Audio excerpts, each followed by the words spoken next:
Yeah, maybe, but the racket will talk. Welcome to episode 10 of the Racket Will Talk podcast. I'm Charlotte. And I'm Sam. And we are halfway through Roland Garros. We've just had the first week, or the majority of the first week, of the French Open. Do people get annoyed about calling it the French Open there? I mean, it's not even a thing that people think about. For French people, it's Roland Garros. You know, they don't think about the way other countries or in other languages what people call it. In people's mind, it's Roland Garros and they don't call it anything else. Because the Americans say French Open a lot. And then when I say it, I feel like I'm being fake. Because it's not how the French call it. Anyway, the Wimbledon keep trying to get the championships to happen. Never happened. No one calls it that. Yeah, it is. They call it the championships at Wimbledon.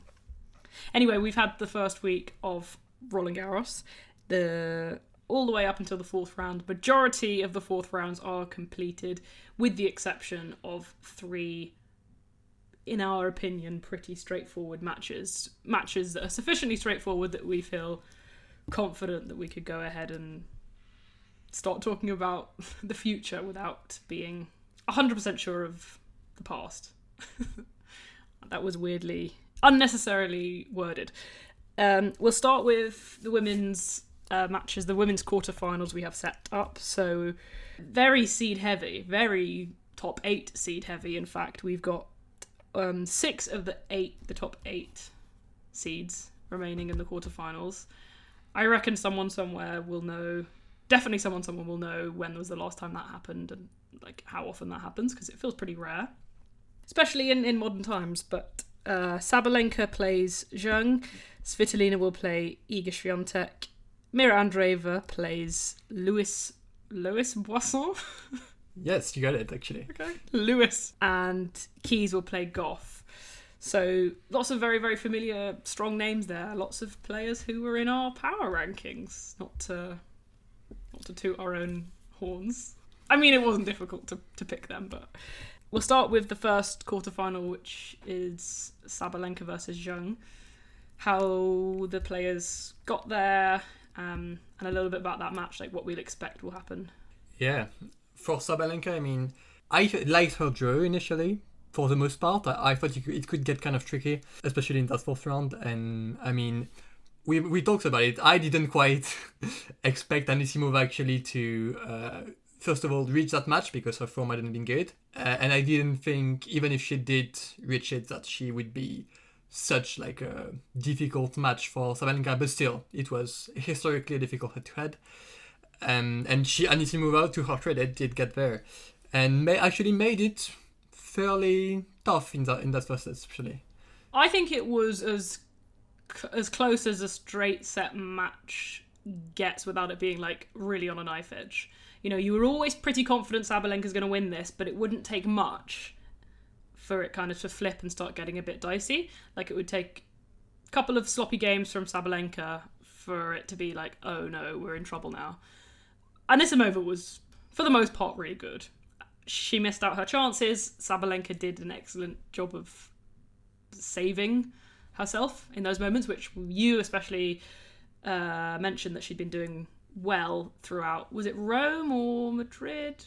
It might actually have been Rome, early on in Rome, yeah. Yeah. I was watching her a lot and she just kept saving breakpoints like super well. Yeah, so it feels frustrating. As someone who like really likes Anisimova, I was watching it being like, God, take a chance. But actually, realistically, it was just Sabalenka playing them really well. I think Anisimova showed up really nicely to that match, which is the thing I was a bit concerned about. She was trying to move, which is as much as you can ask. And the ground strokes were clean as ever, and she was returning. Like, when she could smash a return, she was smashing a return. So it was a good match, but it was like a nice match for Sabalenka where I think she feels like she got a test, but she wasn't worried. I think otherwise her draw was like very comfortable, right? No sets dropped in that match even. Yeah, that's true. And I mean, Danilovic, I did think might be a tiny bit like tricky, which she could have been, but Sabalenka was just so on it from the get-go. So not much trouble there either. I mean, she's really where she wants to be right now. Like 3 matches to go. Obviously, they are likely to be harder, which makes sense. But she'll rate her chances like very strongly. I mean, as she should. Danilovic sort of ruined the expected matchup with Danielle Collins, and indeed probably became a bit trickier a match in that way, because Sabalenka feels quite confident with the Collins match. But Sabalenka just in that place right now where, I mean, overall in her Grand Slam career, these early round matches are just no sweat really, unless there's just someone in there who shouldn't be unseeded. Maybe Muchova come US Open time. Something like that. That would be funny. It's 10 slam quarterfinals in a row for Sabalenka. Of the ones she played. Yeah, and it's not like she loses many of those. I mean, she lost the one to Andreeva last year, but famously she was quite ill, had a stomach issue, bug. And beyond that, I mean, she doesn't really lose slam quarterfinals, so... Yeah, shocking consistency from someone who didn't have that. I mean, actually, to be fair, she was consistently losing semi-finals in slams, so maybe we should have seen it coming. Like, actually, it's been quite a while where she's been getting deep in slams, aside from the double fault year. But yeah, I think the last time she lost before the quarterfinals was that Camilla Giorgi match at Roland Garros, where it was 6-love, love 6, 6-love or something like that. Yeah, but I guess it's satisfying in that way for career, because it's one step, then another, then another. It doesn't feel like she ever like skips a step.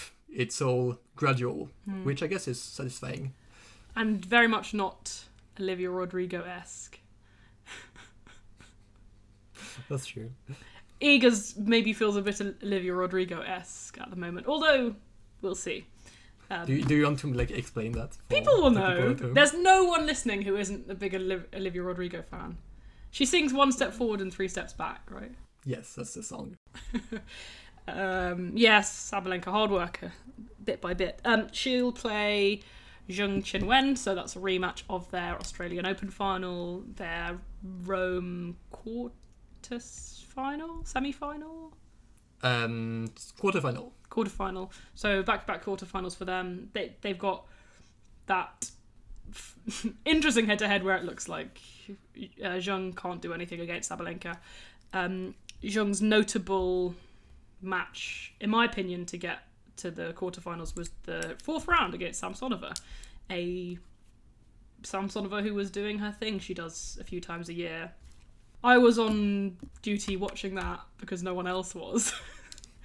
Because it was at the same time as a different match that was more hyped up. But it was good. It was high quality. And I think Zheng did really well to come through it, because they have a competitive head-to-head where Samsonova previously had won 4 of their 6 meetings.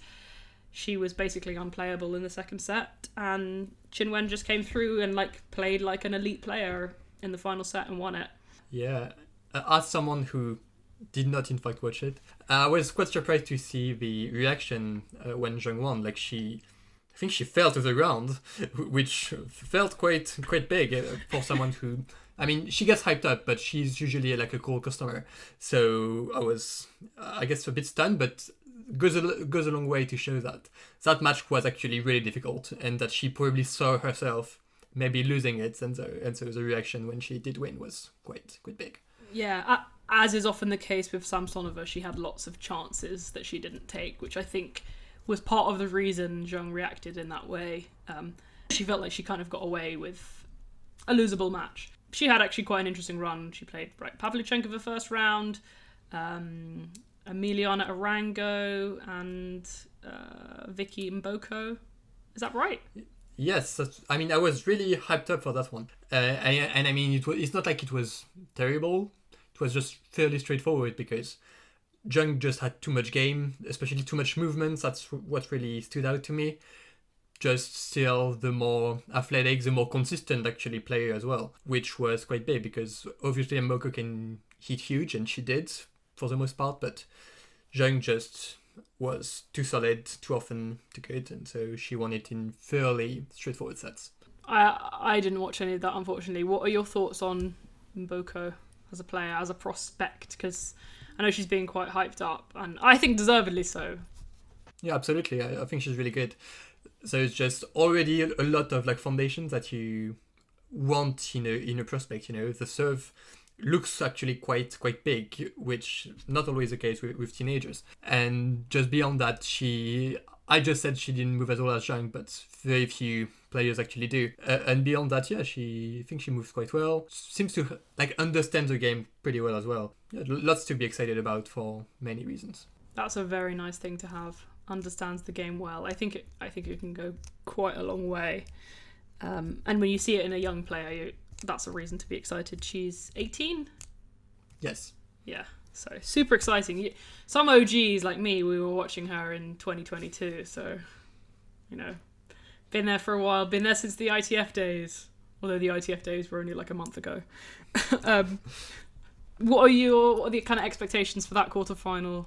I mean, it's really interesting. I mentioned it in the preview that for once, when you see Sabalenka and Zhang in a draw, it's not, oh, that's actually really boring, because you would expect Sabalenka to always win that. But because she just won in Rome, which, as we always mention, has really similar conditions to Roland Garros, you think, well, that's probably an even bigger test than Anisimova, because Zhang is an excellent clay courter, has won the Olympics last year. She's now 10 in a row at Stade Roland Garros, I think. Something like that. Yeah, she has been like really dominant here for the most part. So that feels actually quite big. First really, really big test, I think, for Sabalenka, and she's still the favorite for that. People did mention that maybe she just wasn't as motivated in Rome, which I get, after Madrid, that's always fairly tough. And it was me. I've heard it from other people, I think. Okay. They stole it from me. I'm sure. But yeah, beyond that, it will be interesting to see how that extra fight for Sabalenka is going to come into play, because obviously she'll be much more pumped trying to get that first Roland Garros. Yeah, I also see her winning that, but I think probably it should go 3, actually. I mean, Zhang famously took a set off Iga back in, was it 2022? Mm-hmm.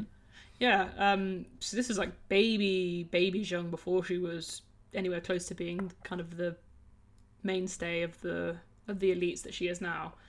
And Iga seemed a bit frustrated and pressed, I guess, by that. So very good at this on these courts in her own right. And obviously she won the Olympics last year, beating Iga last year. So yeah, actually I think it's going to be really close, that match. I think Zhang really, really likes it here. Here being at Roland Garros. The next one, so the winner of that would play the winner of Svitolina, the 13th seed for Svitolina, and Iga Swiatek, who's the 5th seed, although no one believes that shit. How did both of them get to that match?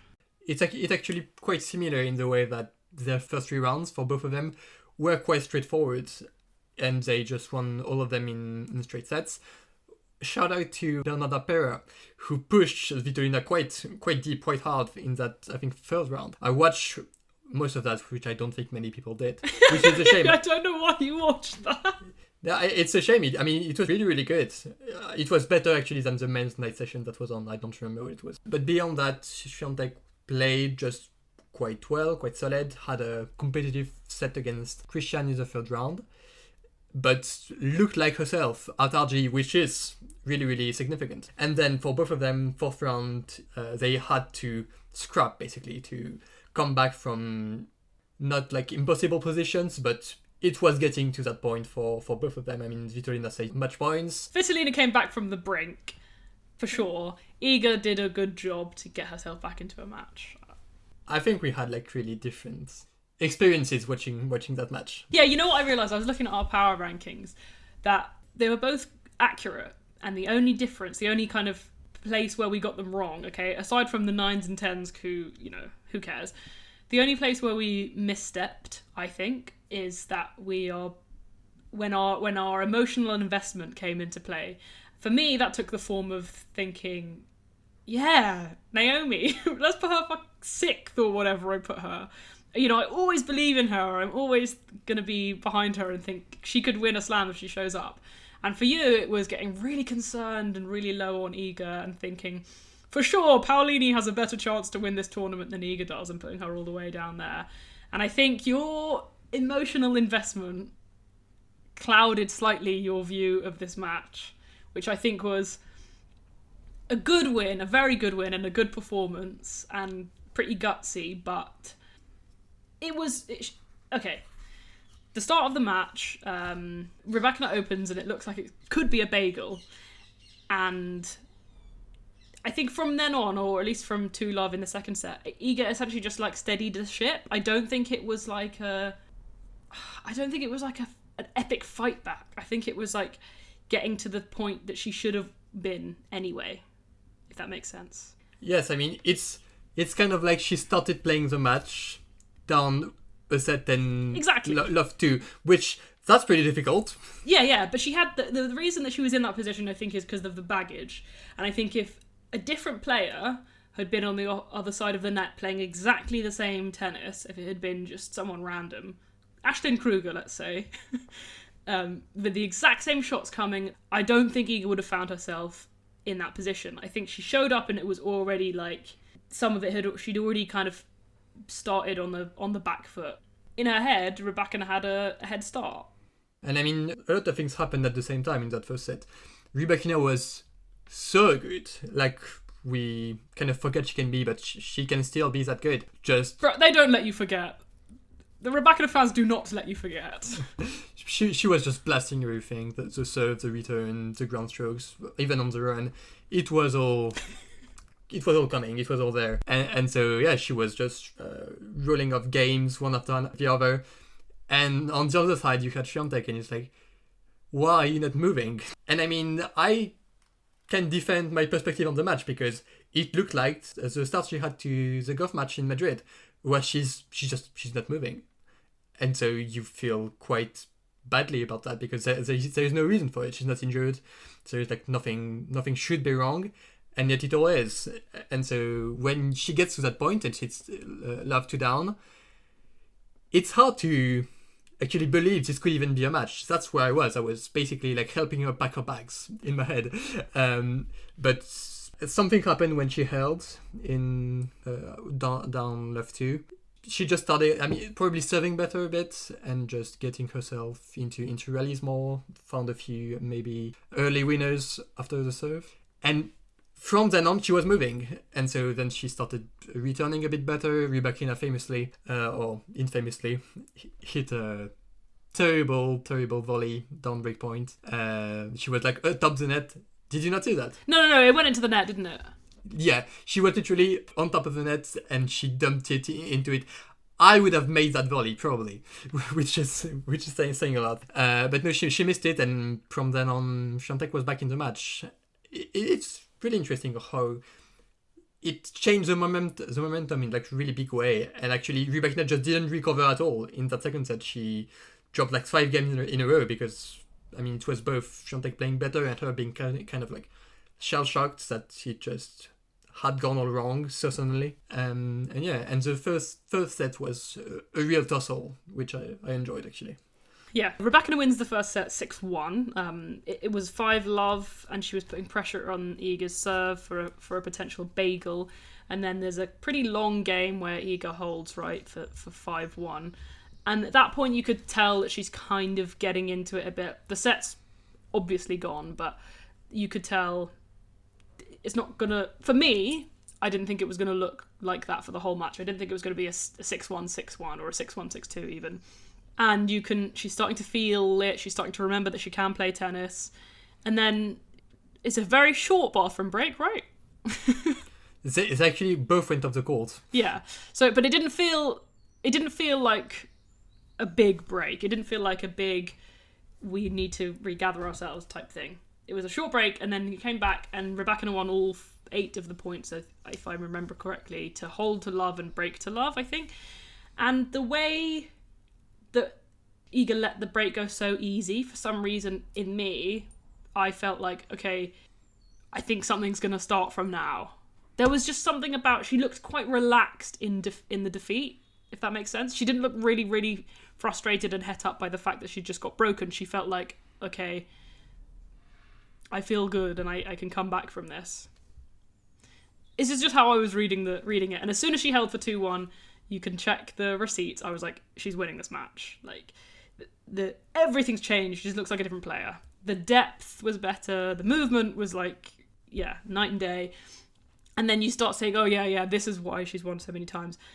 I think this performance was a lot because of the situation. It's at Roland Garros. It's the French Open. She really, really, really wants it, and she knows that she's good enough to beat anyone. I think if it had been a different scenario, different court, not a slam, it may well have been a performance like the Coco one, just a 6-1, 6-1 or something like that.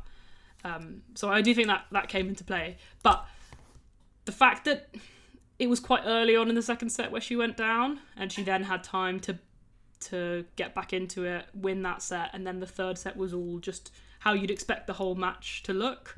And if the whole match is tight, I back Iga to win it, because I just think that's how it's how it is with those two. I think if they play a close match, Iga would win. Mm. And shout out to the technical change, which yes, this one is like a big win for like maybe long-time fans, because if you have ever like watched Swiatek playing, especially big servers, people who hit like huge big pace on the first serves, you might have noticed that her position to return is exactly the same when she's returning first and second serves. Always the same, exactly at the same spot. It's like so precise. It's always exactly the same, and it's quite close to the baseline. It's not like on the baseline. It's not Ostapenko style, but it's quite close. It's Ostapenko style is inside the baseline. Yeah, like several feet inside. But yeah, and every time she would lose these matches where actually she was getting punished for that, because people who just hit like a lot of big first serves, and she just didn't quite have the like instincts to get them back on like reflexes, which that's really hard to do. Maybe she's just not as good at doing it anymore, but she was actually losing matches because of it. I felt like quite often. The Noskova match I always remember at the Australian Open. If she stood back, she wins that. I think like always, but she didn't, and so she lost. She's trying to impress Caroline Garcia, and now Garcia's retired. She's like, we're over it. Like the Garcia return position is out of fashion. Let's go back to Medvedev style. Yeah, it was so interesting. And in that second set, she took like a few steps back. It's not like dramatic. It's not actually Medvedev style, like all the way back. But it's enough space. That's all she needs. I think it's so interesting when she talks about it. It's like, oh, I didn't think it would work because I didn't know if I had like enough power to like get back into the rallies after the return. It makes no sense at all, and she just, I guess, needed to be convinced. I think Fissette had been pushing it for quite a while, and he just told her to do it again, and for once she listened, and it worked. She was making so many more returns when the first serve was in for Rybakina, and I think that put a lot of pressure on Elena, who started making way less first serves. Maybe she felt a bit that she had to make them even better because so many of them were coming back when they were like not that well placed, basically. So yes, that felt huge as well. I think there is something in that where like return position feels like it's almost ingrained in people. It's really hard to get them to change. Iga used to be really good at taking those early returns, and like against slightly smaller serves, I think she still is. And if you think that this is like a superpower of mine, I can take a return super early and I can redirect the pace from it back to my opponent, it's probably quite hard for you to say, actually, I have to try something different and I have to kind of relinquish what I think is a power of mine and go about it a slightly different way. I reckon it's... I mean, you've seen it with Caroline Garcia. The matches that she loses, that she used to lose because of this, and she just wouldn't do anything about it. And there's plenty of players that the same way. On the WTA, it tends to be you're too far forward. On the ATP, sometimes it's like, you are too far back. Medvedev running into hoardings and things like that all the time. Yeah. So yeah, she made it through that match against Rybakina. It was the biggest, by some margin, the best performance of the year, right? From her. It's the best win, for sure, is how I would put it. It had all gone wrong in the same way it had gone wrong in the past few months, It all felt familiar, I mean, probably to her as well. And yet, as you said, she didn't get too negative, and she just stayed in it, and it all activated, I guess. She just started playing way better, and she pulled the kind of comeback that she would have been dying to achieve in the past few months. That's what had been missing. And I think that there's a slam boost on this. I think this was I'm playing at a slam and I'm willing to do a bit more to achieve this win, which I think, if that is the case, and we'll probably be able to tell over the next few months if that is the case, there's a slightly different mindset for slams. I think that's a huge thing, because like over the past few years, what we've been seeing is slightly disappointing slam results overall, Roland Garros aside, because from my perspective, it's 100% all the time. And I think that is unsustainable. I think it's unsustainable to want to win Dubai as much as you want to win the Australian Open or the US Open. And I think you need the extra gear that your opponents aren't expecting, and that you could actually kind of motivate yourself to find. And I think if Iga has now kind of managed to figure that out, how to be a slam riser, I think that's huge news. But it's impossible to know, because she's always been excellent at Roland Garros, so it doesn't really tell much. It's just that my reading on that was that this was a especially good a performance because it was in a slam. Like she played better because it was in a slam. And Vitolina, I mean, that match against Paolini, loved that match actually. His first two sets, amazing, excellent in so many ways. Paolini was playing so well, just barely missing anything, taking shots so early, defending super well, returning super well. I mean, it all came together for her in the first two sets. And to her credit, Vitolina was fighting back with all she had, and she was doing pretty well. She was still in a losing position. Had I think too much points to save on her own serve. Yes, I think so. Yeah, and she managed that. I think most of the time she was taking control of the points. Yeah, pretty aggressive on those points, and like some nice winners to save at least one of them. Yes, and then so came that tiebreak where she again was just more clutch, more dialed in those big points, more aggressive, I guess, as well. And it kind of all came crashing down for Paolini in the third, where I think she was just not over it, She's like, how did I wait? How am I losing this now? And it happened very fast, actually. She lost that third set, like in, I want to say, like 25 minutes. It was really weird, that third set, because if there's one player that I would guess, and I said this at the time, that I would guess wouldn't really feel the effects of a missed opportunity, who would be able to bounce back and say, no, you're still in it, there's still a chance to win this, you're still as good as you ever were, it's Paolini. But she just looked like heavy and like really unspringy, right? She's usually really springy in the way she plays, in the way she behaves on court, the way she moves about. It was like she looked really exhausted, and I reckon the emotions and the adrenaline crash or whatever happens in that situation really got to her, because she was really bad. I mean, her tennis was really, really bad. Her energy was really bad as well. It wasn't like, I've started missing, I can't control my forehand, but I'm still going to run and kind of fight for every point type thing. Like, she looked slow to balls, her footwork looked clunky and imprecise. I do wonder whether it was kind of two things. The first is that whether her level, especially in that first set, that was just like unbelievable, probably got her so excited and so kind of, I'm going to win this match, that she felt the effects of that as well, that kind of that drop off. And secondly, whether that Australian Open match came to mind where it was a similar thing.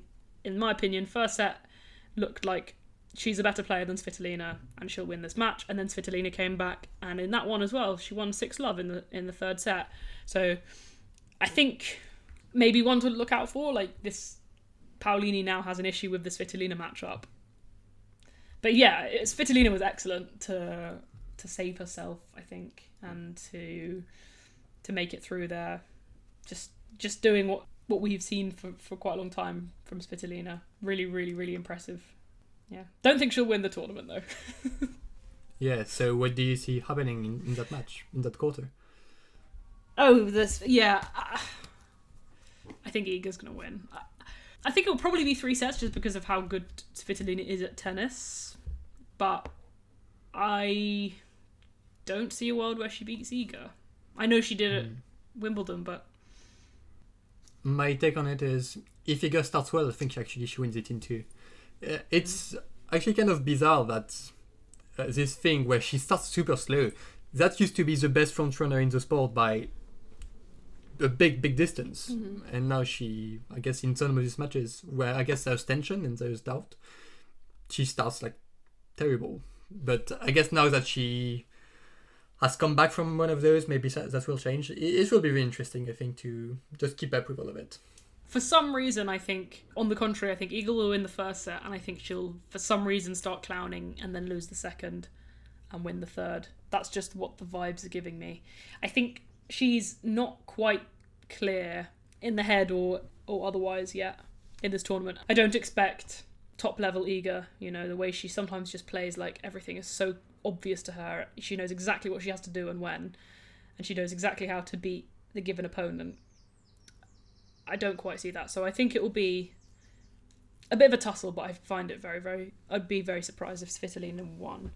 The other, the third quarter-final we have is the 6th seed Andreeva, who's back in the quarter-finals again after last year, and she will play the world's number 361, Lois Boisson. Yeah. Here we are. You know what I was thinking? If Pegula played one player who was ranked below her every day of the year, it would be until like December 27th that she would face Louise Boisson. Because there are a lot of ranking spots between them. Yes, that's what we watched just a few hours ago. Was Pegula getting beaten from a set up by the French superstar Louise Boisson. How do you say her name? Louise Boisson. Thoughts on that? I have many.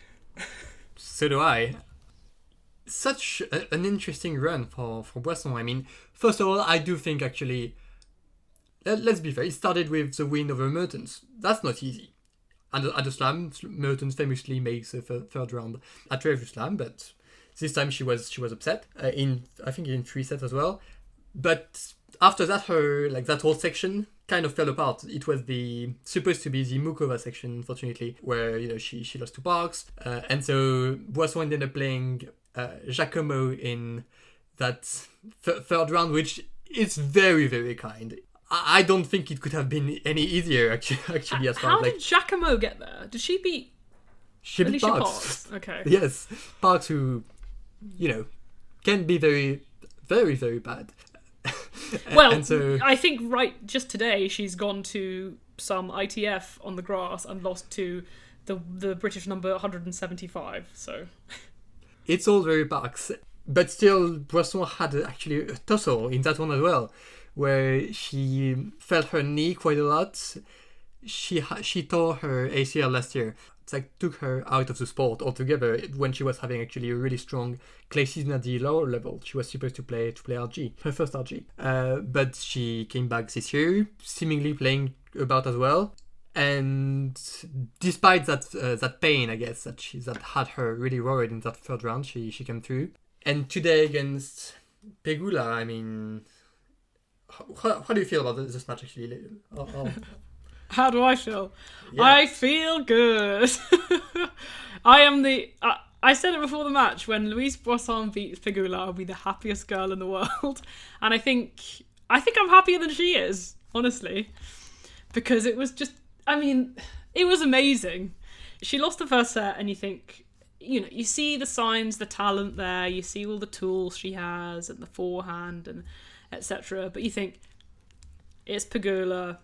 That's what she does. She doesn't get upset. I think the last player outside the top 80 she lost to was someone who was only there because of injury. It was like some Vondrousova or something like that when they were ranked low because they'd had time off. She just doesn't do it much. She just she keeps on. She's got her ball machine tennis going, and eventually it breaks other players down. But Boisson was so disruptive and just had too many tools to frustrate Pegula, and she did get frustrated. Maybe not in like her body language, but her tennis was upset by it. She started making errors that she doesn't make. You know, the forehand's just flying for no reason, and bad decisions, because Boisson just has everything. Apart from her backhand, she's got this great heavy forehand that was spinning up super high on Pegula, which I don't think Pegula appreciated much. I don't think she enjoyed hitting balls so high. She's got a great slice, that like backhand slice that was super comfortable. The MVP for me, I think, was the defensive lob. So many times she was running around at the back of the court, getting back more balls with this defensive lob. And a few times it was landing on the baseline and, you know, basically resetting a point, or it was going over Pegula's head after, I don't know, Pegula was at the net with a volley. It was amazing. And she, more than just the tennis, actually, the way the match played out, I thought was amazing, because she had opportunities in the second set. And I think she went up a break, and then Pegula broke back. She had opportunities at 3-all to go up, and I was so convinced at 3-all, she had break points. When she didn't take them, that was it. Pegula would win every other game. And I do think she would against most other players, because it's just like, in your head, I've lost my chances. It was as good as I'm going to get. And you just feel so low having lost those chances. But not for Boisson. She stayed in it. She kept putting pressure on. She kept playing her tennis. Some crazy impressive points at certain times to kind of save a break point or convert a game point. Like, small moments. She was actually really good on the pressure points, which is, I think, usually what someone like Pegula does. And then third set again, she kind of carried that momentum forward, went up a break early, Pegula dragged her back. And then the final game to serve it out was just, yeah. Again, like, throughout the set, she'd had chances to break. She hadn't taken them. She finally got her chance to serve the match out. Goes up 30-love, has a point she should win, and Pegula keeps getting balls back until she eventually wins it. And then I was like, right, here we go. Pegula's going to break. And then we get to 30-40, Pegula's got a break point, and then she just kept saving break points. Pegula created break points, Boisson saved them, and it was like, there's just no way this can keep going on. Like, you just don't do this against Pegula. You don't outscam Pegula. I've only seen one person do it ever, and it was Kvitova, who's like, I don't know, an all-time great. And just, it was so magical. I think anyone who hasn't watched that match, it sounds like a crazy thing I'm recommending for you to watch a Pegula match, but really it was just so good, especially the second two sets. And the way she kept bringing her level back, yeah, amazing. I actually think Pegula had the right idea to start. She was just blasting backhands at Boisson's backhand, which is what you should do. That's her weaker wing by far. And sometimes it's a weird thing where she wants to run around her backhand for two reasons. The first reason is that her forehand is really good, so she wants that in play, of course. The second reason, just as important probably, her backhand is not very good. So sometimes you had this like almost comical run around attempts where she had no time to do it at all. And she put herself in terrible positions because she was actually not doing enough damage with that like desperate run around forehand. But yeah, Pegula was exploiting that quite well. I expected her to. She knows what she's doing. But I think slowly but surely she kind of lost her way a bit. Her tennis became less precise. In the first set, she relied on drop shots quite a lot, and she actually was making a bunch of winners from them because Boisson was so oftentimes all the way back, and so she couldn't retrieve the drop shots. But then at the end of the set, on like bigger points, she would keep going to the drop shots, but not at the right time or not as well executed. She kind of lost her way, I think, and Boisson just kept rising to the occasion. Really, really fun match. I really like it, especially in this draw where so many of the players are super established. What we predicted, 6 of the top 8 seeds. Having one player, one story, that's just so extraordinary. I think makes it so much more fun. I'm really happy about it as well. Yeah, some people aren't. I genuinely think I would go back and watch this match. And I hope this is one of the ones that Roland Garros publish on their YouTube. They put these all-time classics up. You wouldn't think of it as a classic, but this is as good as you are going to get as a French Roland Garros attendee.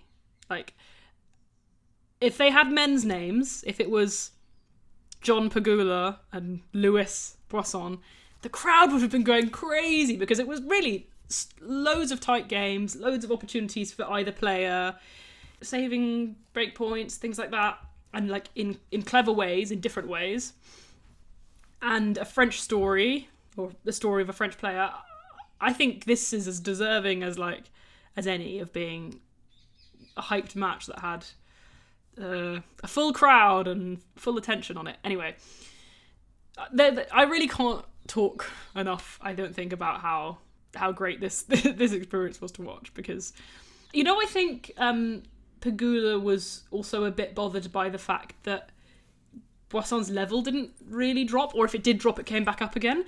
Because often what happens when you, as a top player, play someone who is 360 something in the world, you think they can play good tennis. Almost everyone who plays elite tennis and comes anywhere near a Grand Slam or the main tour can play great tennis, but they can't stick with me for 2 or 3 hours, even if it's just because they're getting demoralised. And I really don't think Pegula expected the grit of Boisson to keep coming back and keep saying, I wasted all those break points in the last game. But it doesn't matter. I'm going to show up. I'm going to serve well. I'm going to ignore mistakes I make and just keep coming back. It was really a shocking performance, because often upsets you see like this from players ranked this low are blast you off the court in 2 sets type thing. It's really rare that you get this tug of war battle that they fought through, and especially from a set down. I mean, very Leylah Fernandez-esque, but way lower ranked. And I just thought now, actually, you know what I think Louise Boisson is? She is French Eula Niemeyer. In many ways. She's probably better. But there's another one who runs around that backhand and gets herself stuck. Yeah, and one last thing on the match. The way she actually won it, I was probably one of the few people who actually believed this was possible, because I actually took the time to watch Boisson, and I could see there was something, especially with that forehand.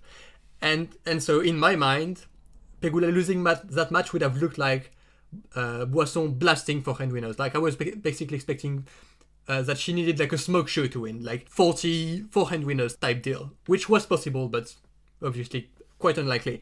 And so when it all unfolded in the way you described, I was actually quite surprised that it all happened that way. Yeah, because the forehand to me didn't look as big as you had sold it to be, because I actually think she was kind of working the points, and she noticed fairly early, at least in the second set. I couldn't watch the first set, I only listened to it on the radio. In the second set, I noticed that Pegula sometimes had issues with the high bouncing balls, and that when it's out of her strike zone, and it's at different heights specifically, so one super loopy forehand, one slightly loopy but deeper forehand, that's when you can get her out of the rhythm. You can get Pegula out of the rhythm.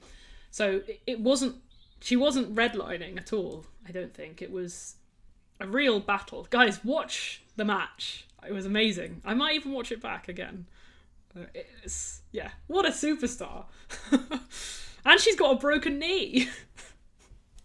So she's the definitely surprise opponent for Andreeva. Mira Andreeva in the next round, right? Yes. And I mean, Andreeva's path to that match was much less exciting simply because she's that good. Now, hasn't dropped a set. Early on in the tournament, she had this thing where she was starting slow as well.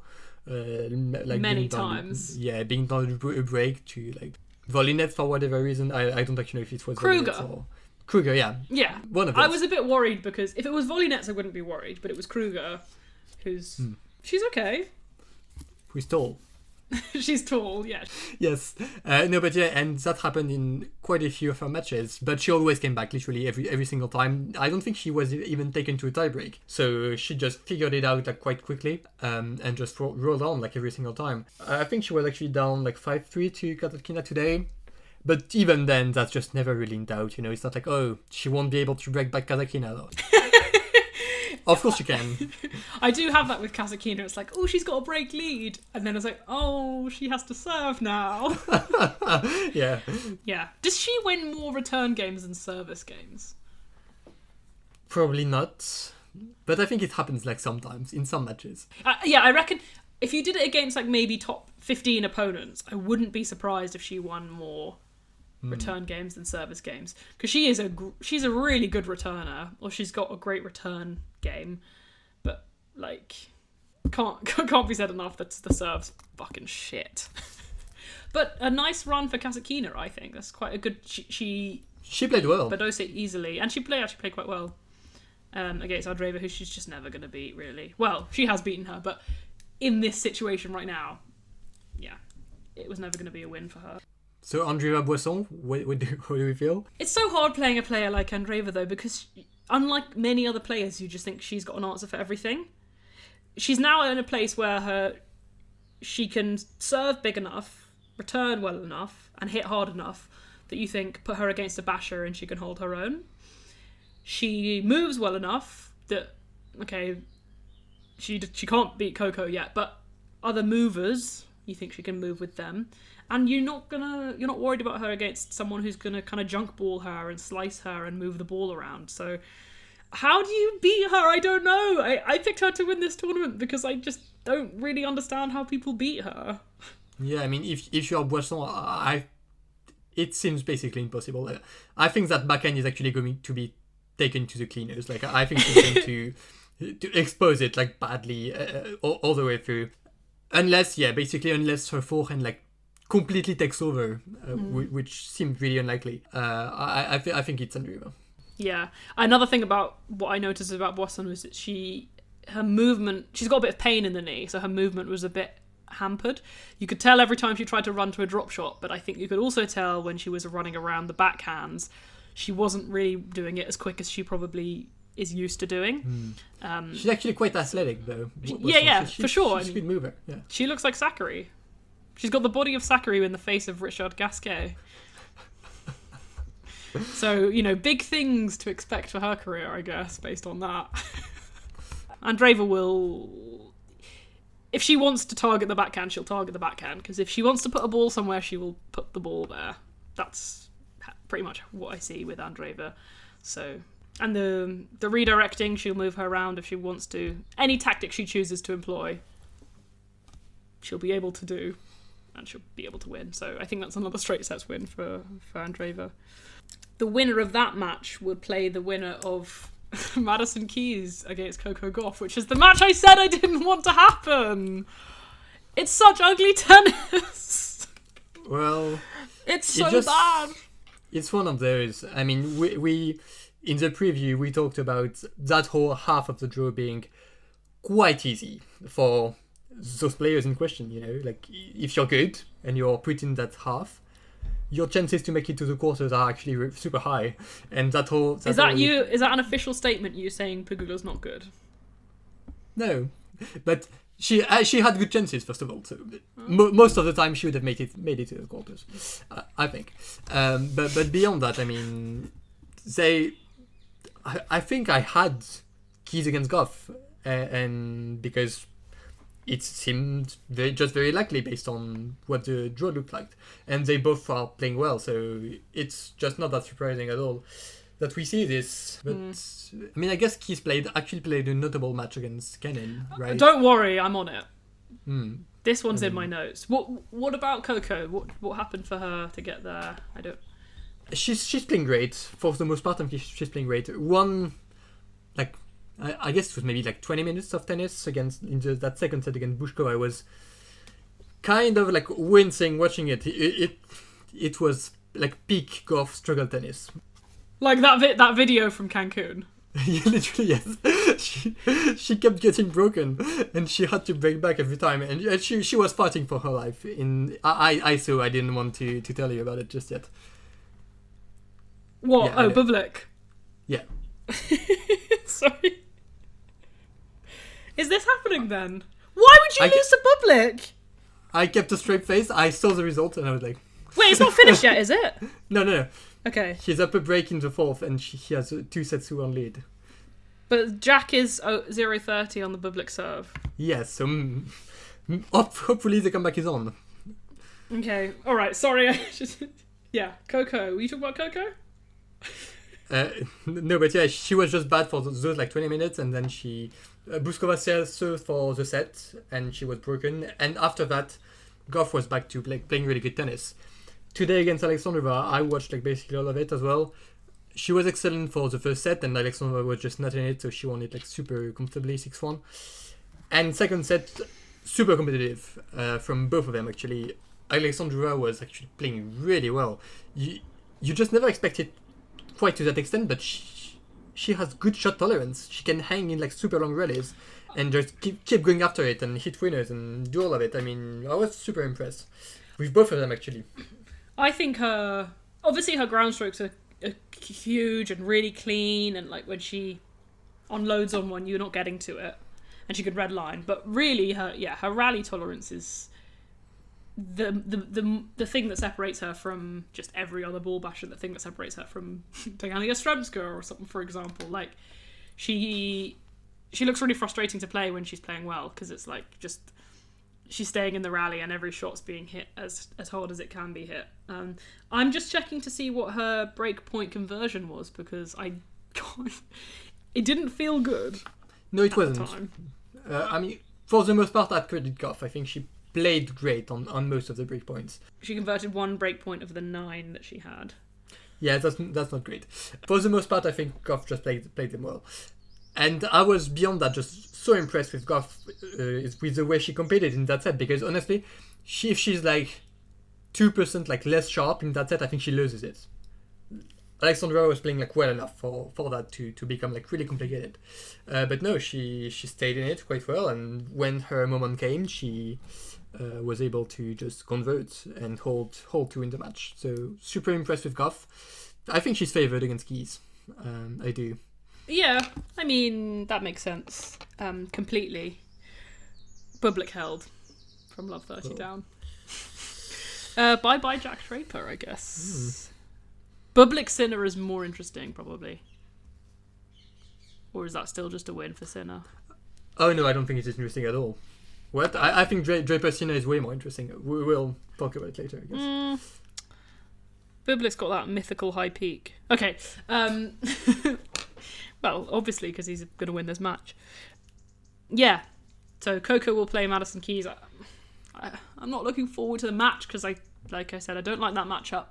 Maybe they can redeem it at some point. But Keys made it there through, well, most notably beating Sophia Kenin in the 3rd round, saving 3 match points, I think it was, potentially even more, but she's doing it again.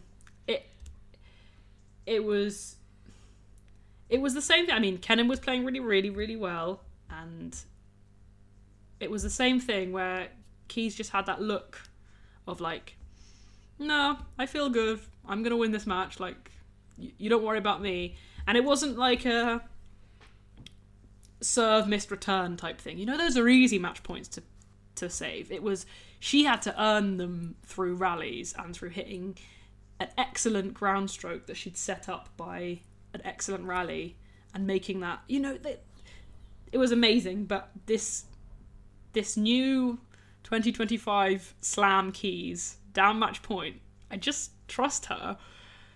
I'm not saying she's going to save match points against everyone, or that she will never lose a match, but it was in this situation. It was like, it's against Kenin, you should win this match. She looked like she felt the same way. I should win this match. And honestly, every time I've turned on a Keys match this tournament and watched a bit of it, I think to myself, you're going to have to do you're going to have to say something quite convincing and show me something quite convincing that's going to make me think Keys isn't winning. It's going to take a lot of convincing for me to think Keys isn't winning this tournament. Like, the way... Genuinely, she just has to look at a ball for it to fly. Like, she's not... She doesn't even have to swing for balls to fly. That's how perfect her ground strokes are. I don't know where it comes from, but they just ping, and she has to put zero effort into them. And I do think this is so important because she's not fighting any shot. So she doesn't have to push into it. Like, she just kind of flows, and there's no concern really that it's going to go out. She's been making so many shots. And by the way, I mean, I don't know, this hasn't been updated, but someone at some point, I think it was before the fourth round, posted ratios of winners to unforced errors. Mm-hmm. The important part of the post was how the percentage of players' points that had ended in winners or unforced errors, but within that they had the numbers of everyone's winners and unforced errors. Iga, Sabalenka, and Madison Keys all had similar ratios, similar differentials. It was about 80-ish something winners and 50-ish unforced errors, something like that. And I thought that was notable because I was like, I'm seeing it with my eyes, but also the numbers are saying, like, if you're on par with Iga and Sabalenka, I think that's a good sign. I think Andreeva was also in the positives, but with lower numbers for both of them. Maybe not, actually, because she's played quite a lot of scrappy tennis. But I remember feeling quite vindicated because I've been watching Keys and I think she's been playing really, really well. And the tennis that she plays just looks like it comes so easy to her. Yeah, again, the end of the Kenin match was really excellent. And she got herself out of a pickle again. Of course, it's Coco, so she could lose. Like, anyone could lose to Coco. But I don't think it'll be easy. And she further impressed me today with her performance against Baptiste, because I also thought that was a bit of a tricky match and could have gone 3 based on how Baptiste has been playing and what she can do. But Keys just had it. There was some point where they were both at the net, you know, when they're playing that Wii tennis. They're just volleying back and forth to each other. And then Baptiste hit a volley and it pinged off Keys' strings, lobbed over Baptiste and landed on the baseline. And then you just think, like, that's again, that the slam gods are in Keys' favour because that shouldn't have gone in. She had no say over where that ball was going. I'm high on her still. And I reckon I would pick her to win this quarterfinal, actually.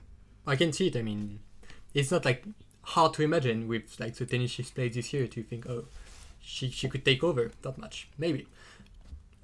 Most days, I think Goff wins that, probably. Especially because it's on clay as well. Yeah, I mean, Goff has been like so consistent at that. Geez, that's her 5th consecutive quarterfinal. Literally, only Swiatek has a better streak right now. So, and she only ever loses to Swiatek as well. So, and I guess Krejcikova to the winner, actually, to winner of the tournament. But yeah, Goff, impressive, still impressive. Will be actually very interesting to see that quarterfinal, and maybe even that semi-final against Andreeva. Might be harder than you would think. Okay, what were your matches of the week? Any ones that are kind of more that were important to talk about that we didn't get to because they weren't relevant to the tournament? On the women's side, right? I mean, I mentioned Vitolina Perez already. Yeah, it's up there. Because no one else watched it. You're the one correspondent. Yeah, I'm telling you, it was good. Beyond that, I mean, there weren't that many epics. Boisson played a bunch of them. What else? See, well, it maybe wasn't excellent, but one of them was the first round match of Naomi against Badosa. Right. Not necessarily like a match of the tournament, but it was pretty good, and it was probably the match of the first round on the women's side.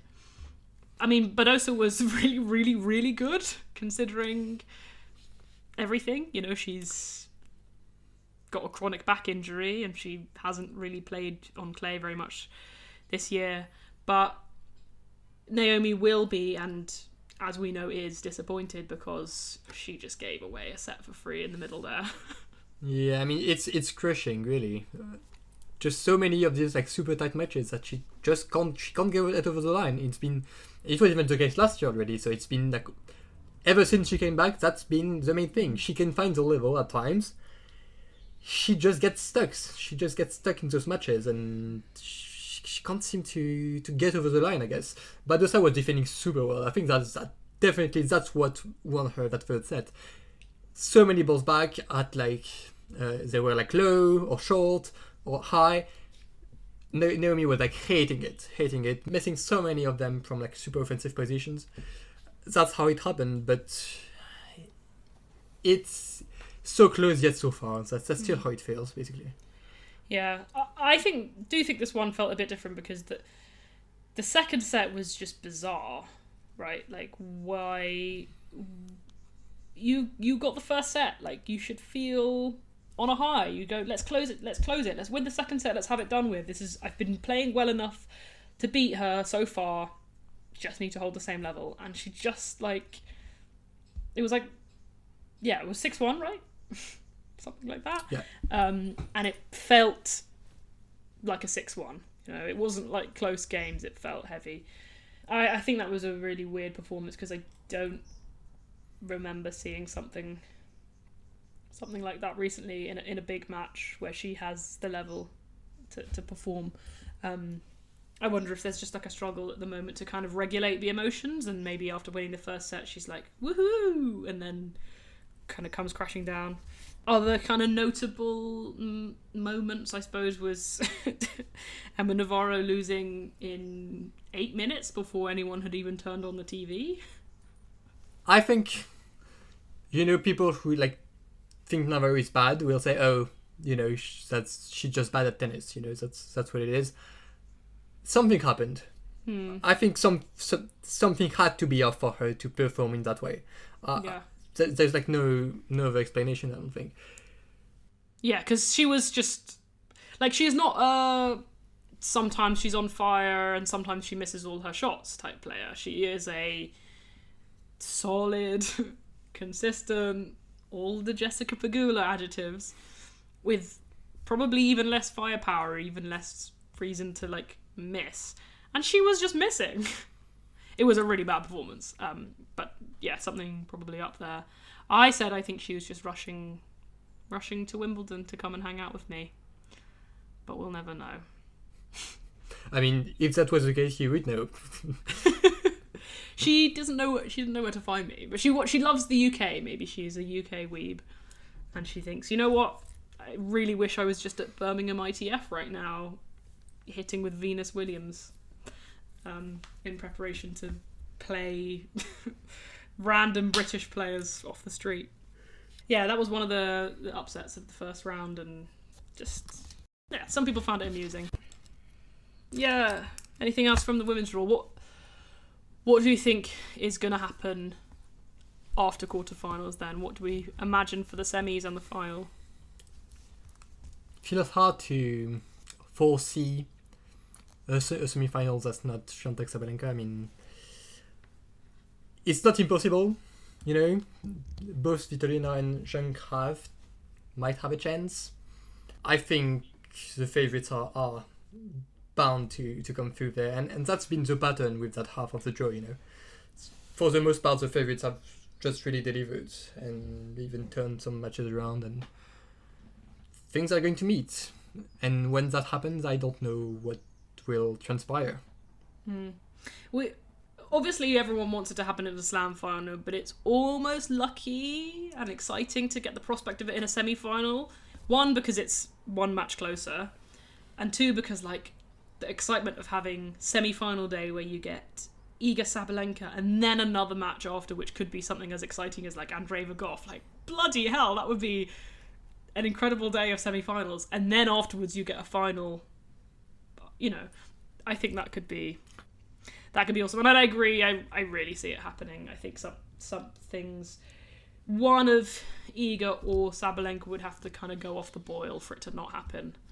And I could see one of them going off the boil, but yeah, I don't see a situation where they're just outplayed. That's true. And that match itself, I mean, really hard to read. Sabalenka is playing better, I think, so far. But that whole like return stance for Swiatek thing, I probably sound crazy. I think that's huge in the Sabalenka matchup. You know, I think if she just makes a bunch of returns, Sabalenka is a good server, of course, but she's not always the most precise. So I think if Swiatek just keeps making returns again and again, I think that's really tough. I don't think she would appreciate that very much. So Sabalenka will be the favorite in that match. I have like no doubt about that for most people. I reckon the bookies will have Iga as the favorite. Really? You know what they need? So they put Rafa's little footprint on court, Philippe Chatrier. They need to put Iga's where she should stand for return, just so that she can walk on and she can know, okay, that's the spot, that's where my foot is. I'm going to line up with that, and then she'll win the match. Draper has break points, by the way, with Bublik serving for the match. Okay. So make a prediction, because you need to say who's going to be in the final. Sabalenka. Is your emotions getting in the way again? Maybe. Sabalenka's never, come close to beating Iga on this kind of clay, right? No, I mean, they haven't played that many of those. They mostly played at Stuttgart and Madrid, and that has gone both ways, kind of. Well, it's mostly gone Iga's way. Well, that's true. And they've played twice in Rome in 22, which, I mean, seems lopsided because Iga was really good and Sabalenka was not great that year. And last year as well, which might be a bit more indicative, except for the fact that Iga's playing worse. Sabalenka may be playing a bit better. So maybe that all balances out and we get like an epic, I don't know. You'd love to... Ooh. Sorry. Bublik hit a drop shot which hit the net tape to set up match point. No way. Yeah, you hope for an epic if it's anything like their Madrid finals. That could be great. And maybe this is the dynamic that we'd need for that to be the case. So Sabalenka playing really well, Iga off it a bit, and having had a harder run to get there, what with having to face Rybakina and I guess Svitolina. I'll pick Iga, I think, just because I got to stick with believing in her. Yeah, it's your power ranking as well. It is, yeah. It's my power rankings. Yeah. And then Andreeva and Boisson, we know what's going to happen there. And you picked Goff to go through against Keys. So what do we expect in the Andreeva-Goff semi-final projection? I'm going Goff, but like an actually really tight match for once, I guess. I don't think it has happened yet. Yeah, what's the problem with Goff for Andreeva? Hard to say. I mean, I think she's just getting outgrinded. And Andreeva, she has weapons. But they are not or at least not yet, not overpowering enough for them to make actual reliable finishing weapons against Goff, which is probably what you want. So does she eventually miss? More often than not she does, and I think she also gets frustrated because she starts missing. She loses her usually impeccable clarity of thoughts and tactical application as well. I think she loses along the way playing with Goff. She loses that a bit. Coco has so much of the ability to do that, because I don't think playing necessarily the way that you think is the best way to play is the best way to play against Coco. I think Coco sometimes plays better against players playing better than she would against players playing worse.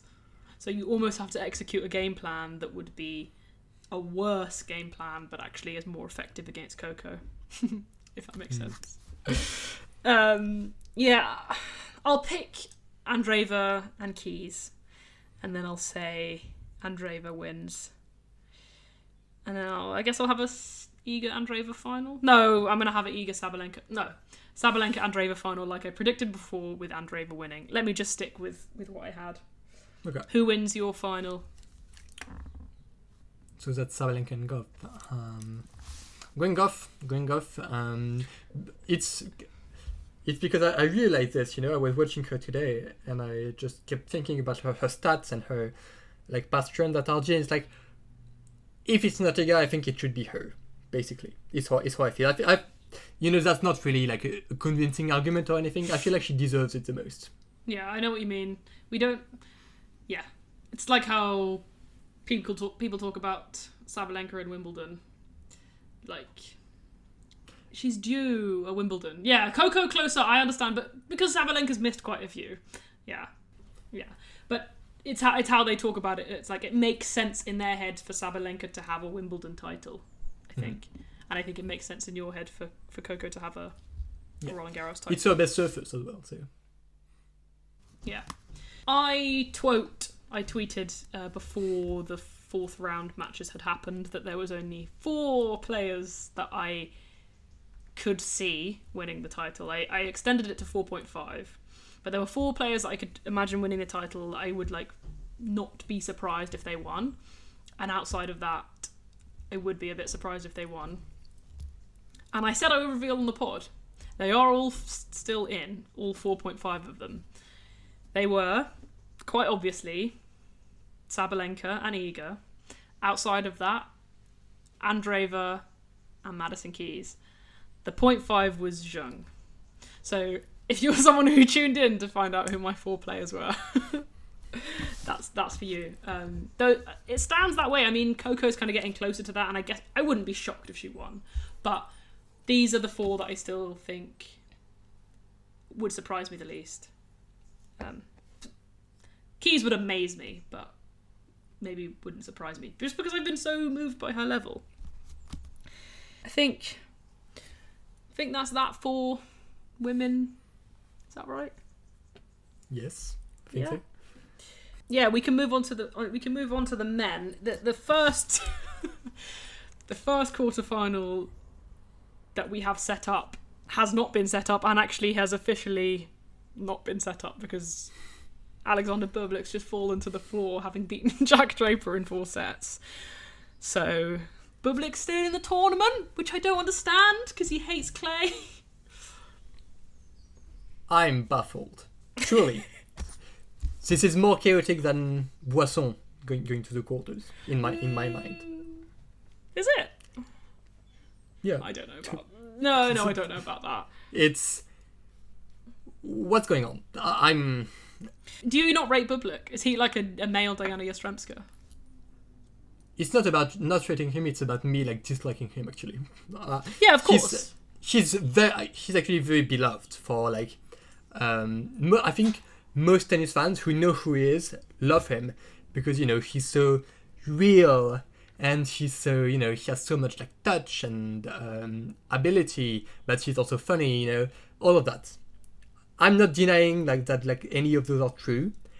There's just something about the way he carries himself and the whole oh, I'm not trying that hard, It's this whole talented but not that I sometimes I just don't really care and I'll throw, and she doesn't say I'll throw, but there's just something about the attitude. You just feel that, I don't like that at all. It reminds me of chaos, which you don't want to do. Well, for me at least. So yeah, I don't like him at all. Still very talented, so I guess if he's really applying himself and playing great tennis, many things are possible. So, and I guess here he is. So yeah, for sure, he's got that insecurity thing of, oh no, I'm just not trying. Tennis is just a job for me. I always think it comes from a place of insecurity, because you can always say, I lost that match because I don't care. Whatever. But huge serve. He's talented. He can win points in a lot of different ways. I just didn't see this coming on clay. Yeah, especially because he hates Draper. Clay. Yeah, and Draper before that was playing so well. I mean, if I had to rate performances through the 4th round, I would have put him in top 4 or 3. I was super impressed with his level against pretty difficult opponents as well. I was all in on Draper, at least until that quarterfinal, and now it has happened. Yeah, so we had written out that Sinner would be facing Draper in the quarterfinals. Now none of that's true, because well, Sinner hasn't played yet. We still very, very much imagine that he's going to come through that Rublev match. He's playing Rublev in the night session. Rublev tries to do what Sinner does, but he's nowhere near as good. Way fewer tools. Just everything is a lower level. And Sinner used to own that matchup even before he was as good as he is now.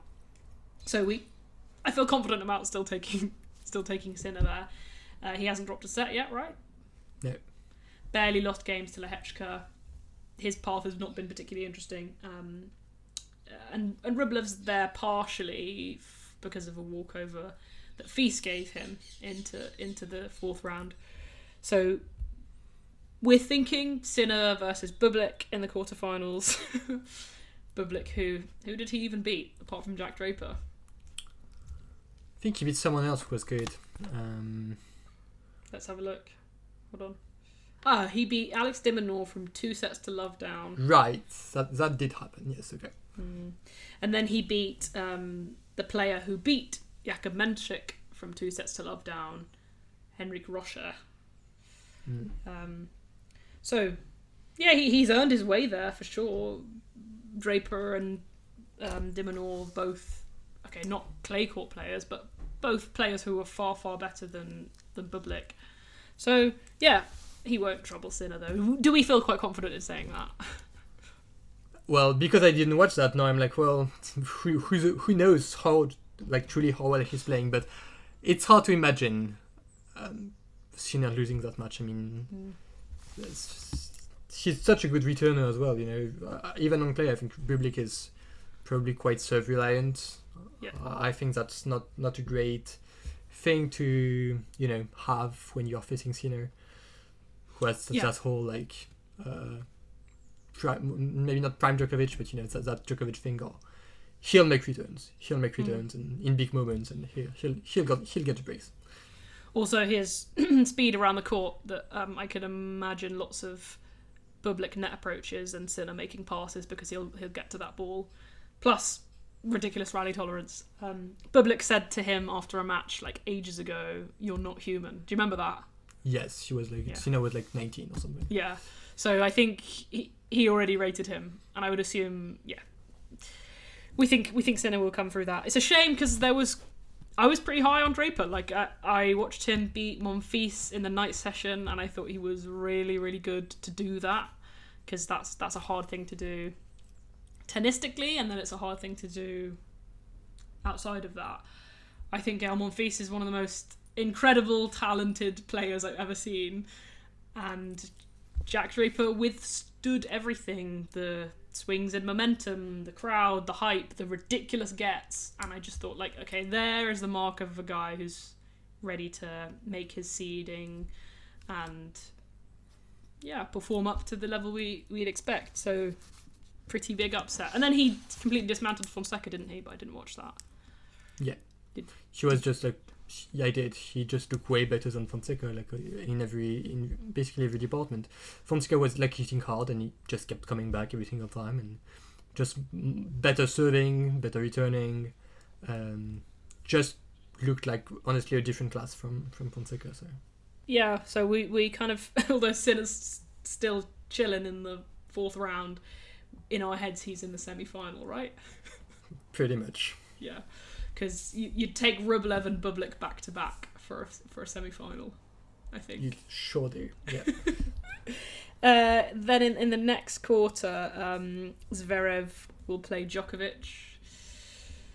Zverev, who had this on paper difficult draw, unfortunately Kaboli was shit, and Talon Greek's ball pulled out 2-love down in the second set. So there he is again in the quarterfinals. Fresher than you'd think after all of these matches, and yet although he never really loses stuff because he's tired, he loses stuff because he's shit. That's true. Yeah, athletically he is pretty much all the way there. Yeah, and I mean, for his whole career he's been playing 5 sets early rounds in slams when he shouldn't have. So I wanted one of them to beat him. I didn't want one of them to tire him out. Yeah, he'll play Djokovic, who's also made it there in straight sets. Well, not also. He's made it there in straight sets. He beat Mute was the fairly interesting one there, and then Cam Norrie. Anyone else? Someone whose name I literally don't remember because it was kind of absurd that this guy was like in the third round. I think an Austrian guy or something. Ah, yes, Filip Milicic, who beat Right. Shapovalov in 5 sets. Yes, yeah. So Djokovic has had an easy run to the. All these players feel like they've had easy runs. Has anyone played anyone good? This draw has felt like so lopsided in so many ways. I mean, Well, I think a lot of players that you'd think are decent lost early. So that's right. Yes, that's true. So you were very confident that Djokovic would be playing Medvedev in the quarterfinals. No, in fourth round. In the fourth round, yeah, sorry, in the match that he would have played today. But Medvedev lost from 2 sets down against Cam Norrie in the first round. So Norrie made it to the fourth round to play Djokovic. Djokovic just dispatched him in 3 sets. So we've got the Zverev-Djokovic quarterfinals. What's the kind of expectation there? I know some people will be quite hyped for that. It's hard to say. I mean, I think Djokovic is playing well enough to beat Zverev, probably. Apparently he was crap today, though. Can't have been that bad. How well do you actually need to play to beat Norrie in straight sets? Well, probably not that well. So, I think tactically she's going to know what to do. So if she's performing well enough, I think probably that goes his way. Maybe. But I mean, Zverev is tough at RG, really, really tough. So I can see a 5-setter actually. I can. Famously, Zverev nearly won that match against Nadal, despite not having won any sets. Right. Yeah, I think the important thing for Djokovic here is that he comes into the match fresh in terms of hours on court, and also from what I can see, there haven't been any situations where he's had a tumble and then started holding his thigh or whatever. So he seems relatively injury-free, probably by now got kind of enough match practice having won Geneva? Strasbourg? Djokovic, What yeah. was it? Yeah, No, Geneva. Yeah. And now here into the quarterfinals. So, like you said, if he has a game plan, which we expect him to have, he should win. Zverev's not been especially good this clay season. I really expect Djokovic to do what he did against Alcaraz in the Australian Open, which is like show up and play the level that's needed. Like play a higher level than you've been playing previously and win the match against the guy that you can beat if you play well enough. And I would be disappointed really to see anything else. Doubly disappointed. Triply disappointed. Because I like Djokovic and I hate Zverev. Yeah, any notable things from this section? God, the men's tennis is just... Why do they keep doing it? Yeah. Apparently they put it at night because it helps people get to sleep. Sure does. I mean, yeah. No, So- I don't have anything else to say about like their paths or anything. It's been really straightforward. Yeah. So hopefully a Sinner Djokovic semi-final. That. Yeah. I hope to see that. Would be interesting. You'd probably think Sinner would come through that though, or I guess it depends on how Djokovic performs against Zverev. Yes, and also just how Djokovic performs, period. Because if he pulls out another like Olympic level performance, it's like, well, who knows? Maybe it's still possible. Maybe that still is in there. Yeah.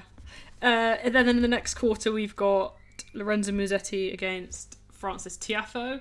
Musetti, who's been just on fire in clay. He beat Rune last night in the night session in 4 sets. Less exciting less exciting as a match than we kind of hoped, right? Yes, very much so. That had the potential to be match or fourth round on the men's side, I would think, but It probably still was because the matches in the 4th round. Yeah, were no, bad. I disagree actually. I think Shelton and Alcaraz was better by quite a lot. No, but yeah, just first two sets were just not good for either of them. I felt like not really impressed with like anything they were doing. They both seemed a bit like uncertain what to do. Rune wants that second set kind of like having a decent balance of like pushing and then going for it at the right time, all of it. So that was, I guess, pretty good. And from then, nothing he could do. It felt like, I think physically he started feeling it like early in the third set, which is shockingly early in a match, in a potentially 5-set match. I mean, how can you do anything? And Musetti started serving way better, so he had like no trouble on his serve, kept putting pressure on Runes, and actually the last two sets flew by. Musetti had no trouble at all. So. It was a weird match because, as you said, I think the first few sets, like, it felt like there was too much all-court game. Like, it was like exhibition-y tennis. None of them were just kind of doing basic stuff. So it was kind of fun and interesting to watch, but it wasn't like this is how you're meant to win a tennis match, right? Like, you do sometimes need some just simplifying it and using your own strength rather than always just kind of whatever that was. I enjoyed it, but it wasn't super thrilling, I don't think. And it didn't feel, I don't know, for every other Rune match I've watched, especially big match and especially in the slams, there's a time when he just absolutely red lines. Like, sometimes it's like just 10-20 minutes, and sometimes it's in a really inconvenient place where it doesn't even win him a set, but there is usually some section where you're like, bloody hell, and he'll, you know, mount a comeback, or he'll just run away with a few games, and you just see how good he theoretically could be if he could play close to this level for like a whole match. And I just didn't see any of that, and it kind of meant that the energy I was expecting there to be wasn't there, because it was kind of Rune being a little bit silly and Musetti on the whole being better than him for the whole match with not much change in that. You know, Rune missed his opportunities by making bad decisions, and Musetti was overall like more solid and better. I just wasn't expecting it to be like this.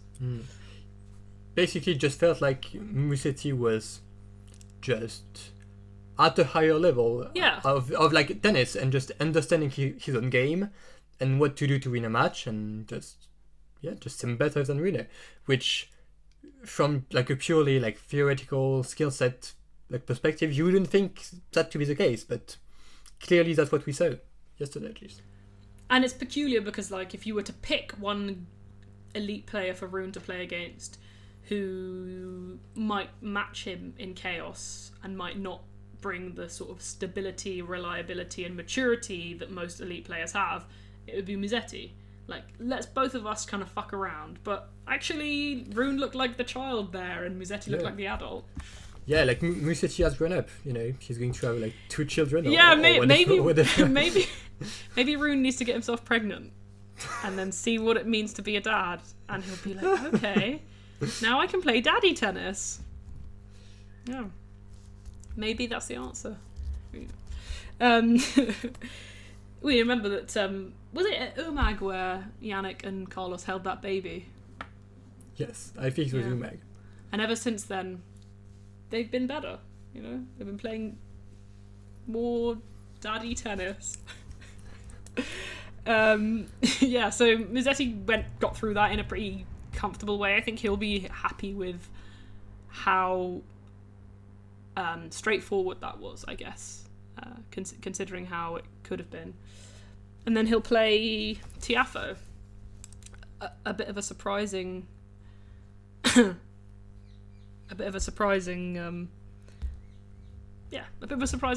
Tiafoe, for Musetti. Yes, I mean, this was a like super open section. You remember there were like, for some reason, a bunch of seeded Americans who were all there in that quarter, and you just didn't know what to make of it, because none of them were in good form, none of them were like particularly like good clay quarters, so it was like up for the taking. You just didn't know who would take it, and turned out it was Tiafoe, who is actually playing great tennis somehow on clay for some reason. It's happening. Yesterday, Sam described it as shockingly good tennis. And it's only continued because he dispatched Daniel Altmaier in straight sets. So Francis Tiafoe is into the Roland Garros quarterfinals, not having dropped 0 sets.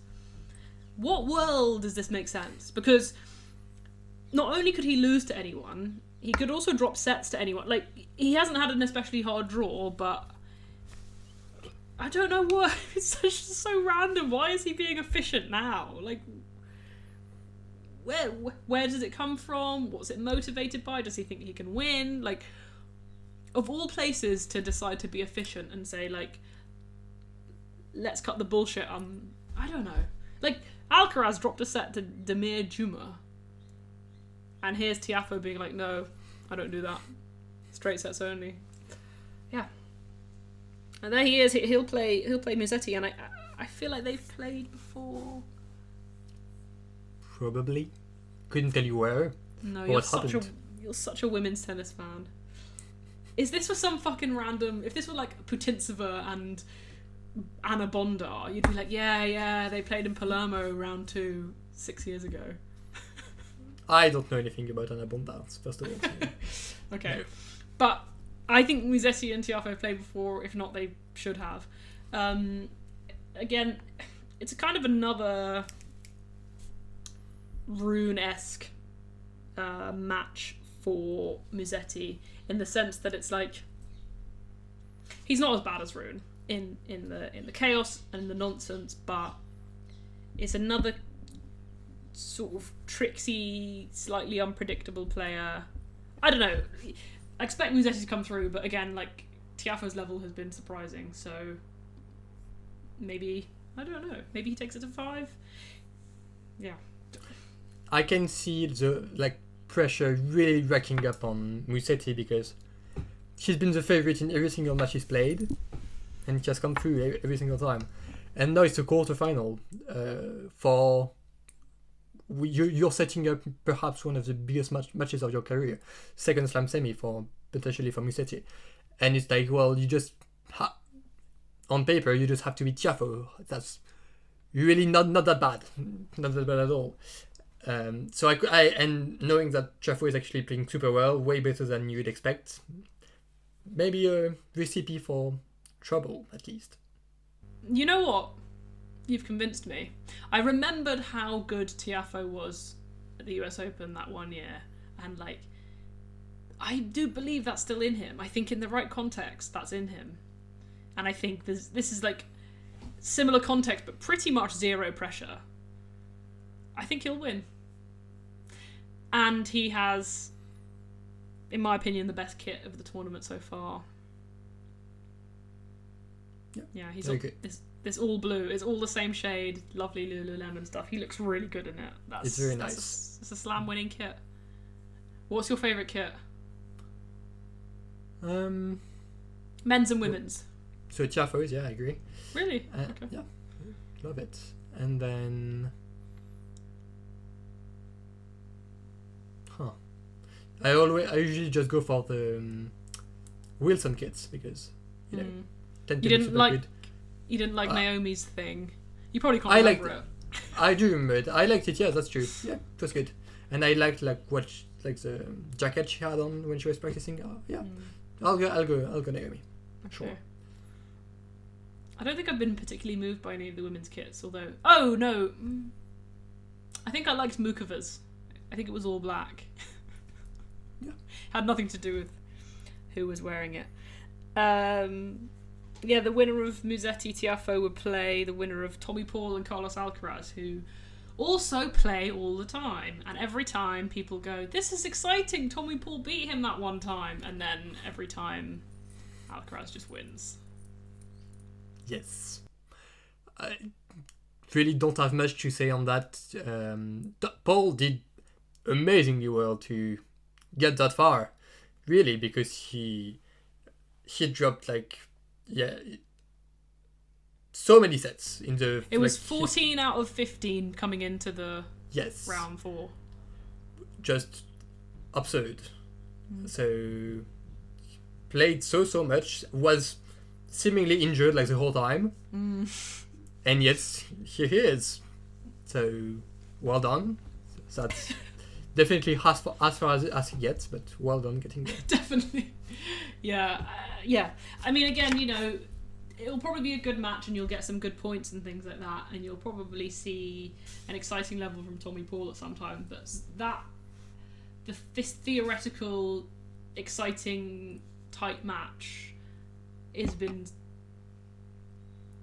very theoretical for a long time, because Paul beat Alcaraz once from a position that Alcaraz should have won from. I think it was might have been like twice, but both times he beat him twice. He did in Canada both times, yeah. Which who cares? Okay, yeah. Exactly.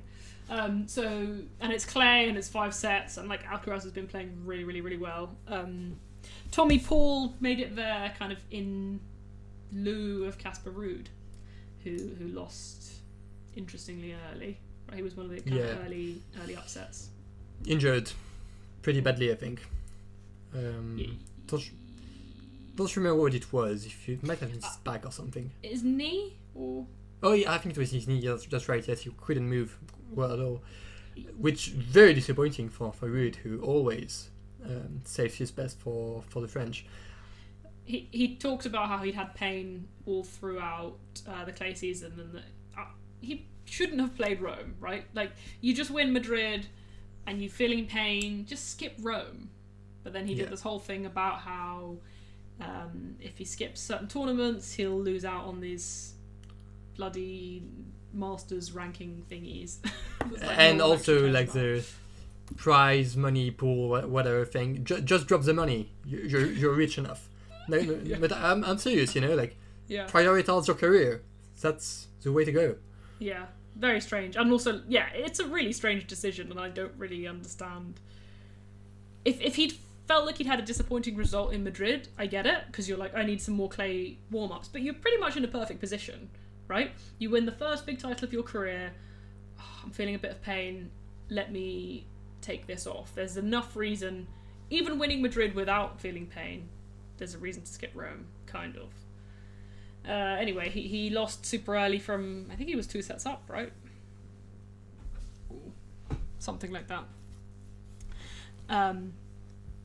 And yeah, so he was the early loss in terms of favourite-ish, outside favourite. So Tommy Paul played Alcaraz. Alcaraz beat Ben Shelton. Anyone else interesting? I mean, that one match against in the third round Jumo. shouldn't have been interesting, but turned out it was. Yeah, I mean, it was fun. It was fun. I had fun watching the latter part of it. It was probably fun because there's just like Alcaraz isn't losing this match, right? So it's just a little bit of fun for him to kind of like the other guy gets a bit excited, and like we get to play some fun points, and so, that guy kept playing like Alcaraz type points, crazy gets and drop shots and stuff. It was fun. A good time. Yeah, and it probably feels really great to be Alcaraz and be like, I can just piss about and lose a set because I'm Alcaraz and I'm going to win the match anyway. Which is the match against Shelton had a bit of this piss about as well. You know what? I disagree with this. I think it was much more serious than that. I don't think he was pressured at all. Well, maybe he wasn't initially or something, but it got serious. That match got really serious. I mean, if he loses that first set tiebreak, which was like he won like 10-8 or something, I think that might go 5, which you probably don't want. He probably is favoured in that scenario, but still, of course he's favoured. He's got like a 20-0 record in 5 setters. Sure, he didn't want to go 5, and so he had to really lock in, I think, to avoid that. And Shelton was actually playing great. Was super impressed with Shelton, honestly. Like, really like quality performance in that match. Yeah, well, fair enough to him. And my dad was watching this beside me, and he's getting a bit excited and thinking Ben Shelton was good, and I was like, no, he's not. in that match he really was. Yeah. So I guess so. So good performance by him.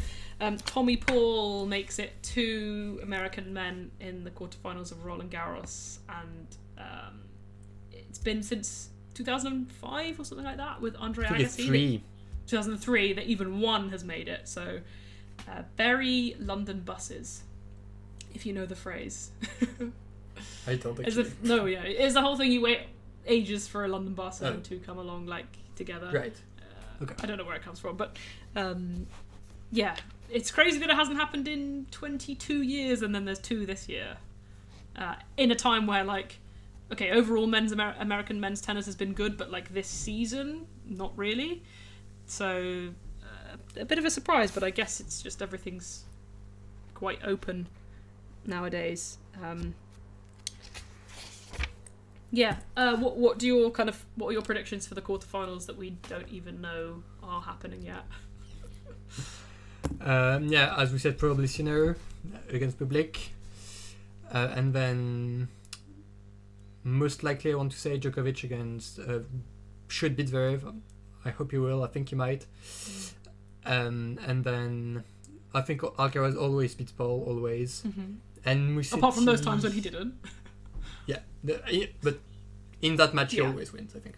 And then Musetti probably beats Tiafoe, but that might be the trickiest. Actually, no, it's probably Zverev Djokovic, but yeah, for sure. It's tricky. It's really tricky. Mm-hmm.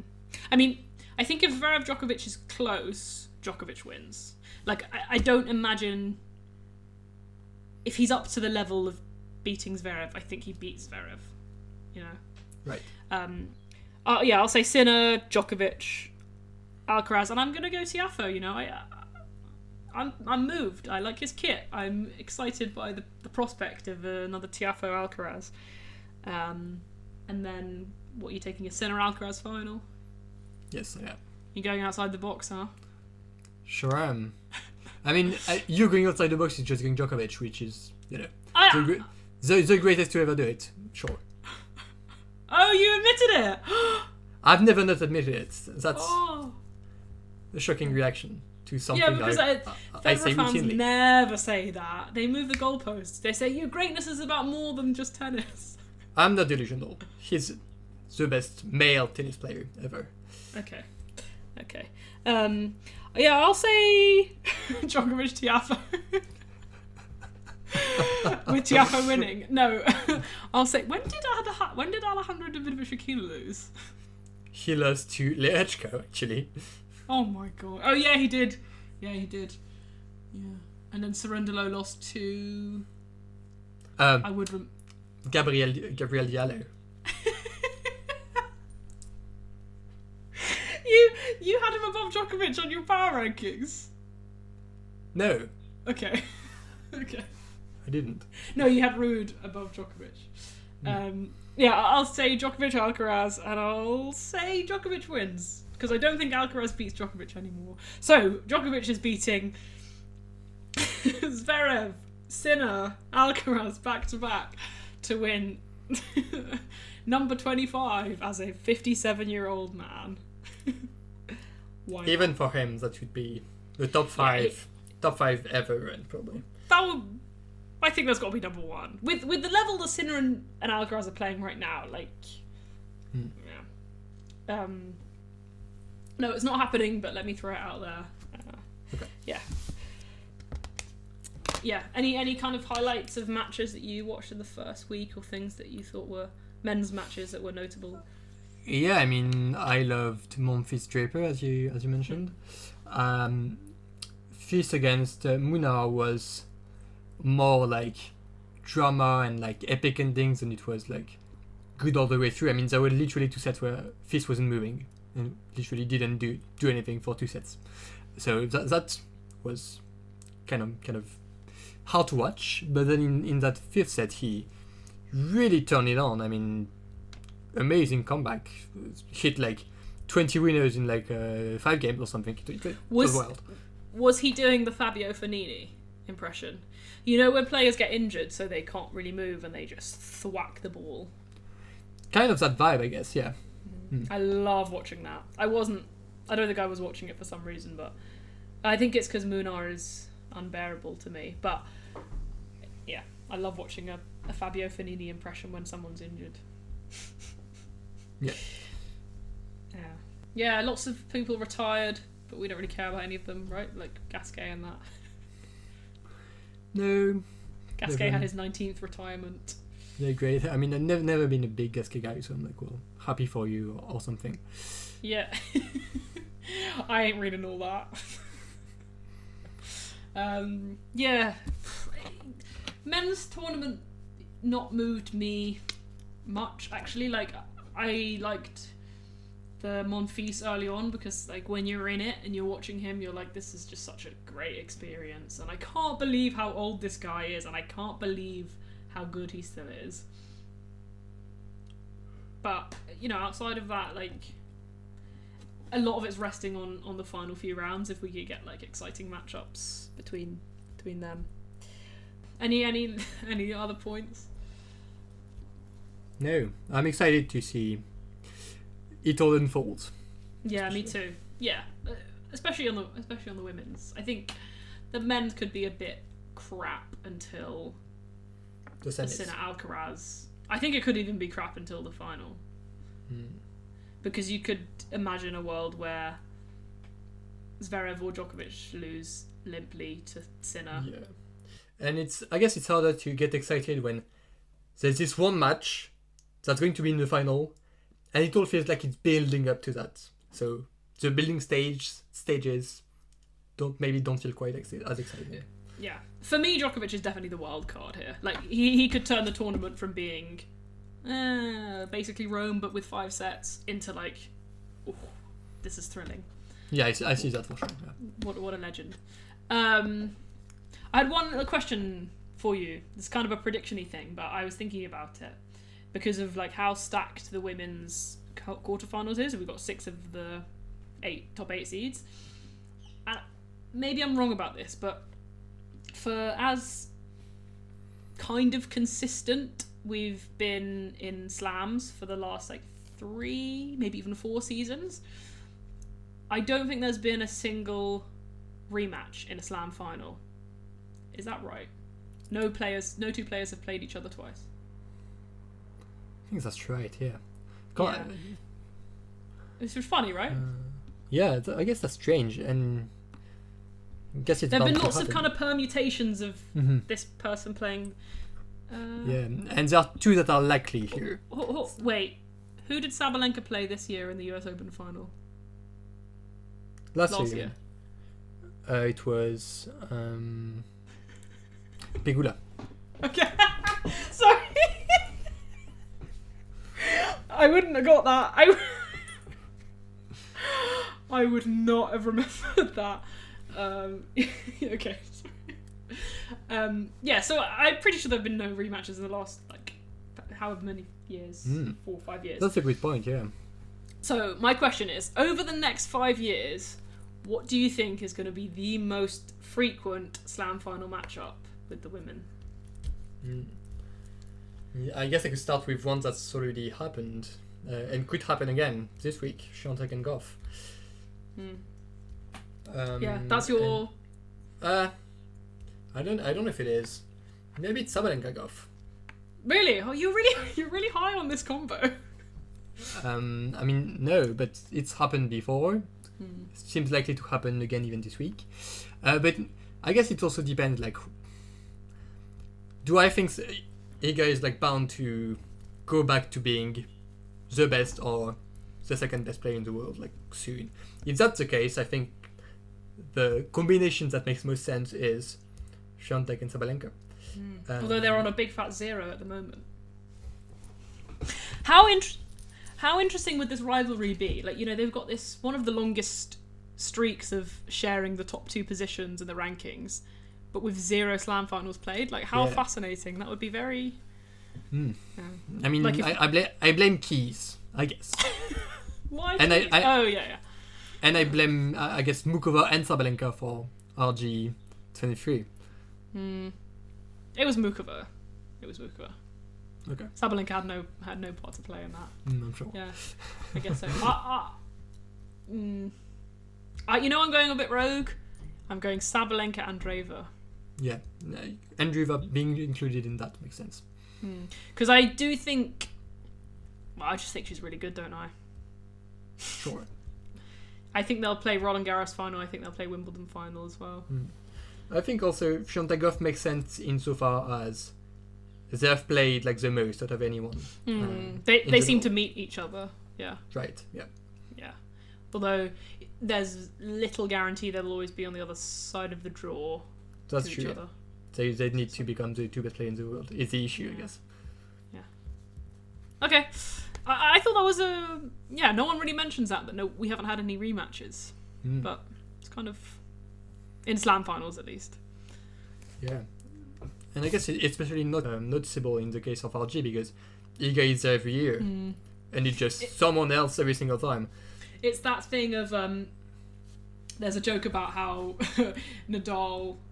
has to meet some new random woman every year when they do the Roland Garros trophy thing. And he's like, sorry, who are you? And it's like, I'm 19-year-old Yelena Ostapenko. Nice to meet you. I've never played on clay before. And he goes, oh, good, a new clay goat. And then next year it's someone else. Iga has that, but with the finalists. And it's always random. It's always someone's first slam final as well every time. Actually, no, it wasn't Kennan's. It was Kennan's second.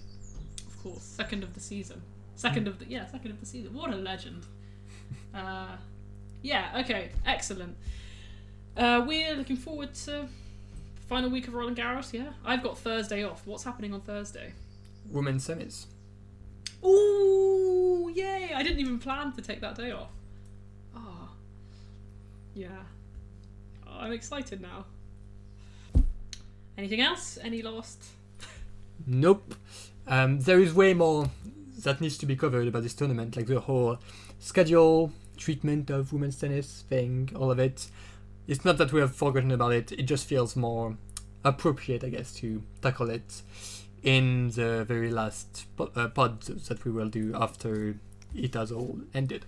So, yeah, beyond that, enjoy the latter stages of RG, everybody. I hope it will be a great one. It has the potential, I think, for sure. And we will talk to you, as I said, again, after it has all concluded. Also, if you flamed us for our power rankings, they were great. So, yes. Especially mine, because I had Djokovic high up. And I didn't have Cerundolo. Yeah, one thing. I always wanted to do that. I hope everyone follow me. Pop, pop, pop, pop, pop, pop, pop,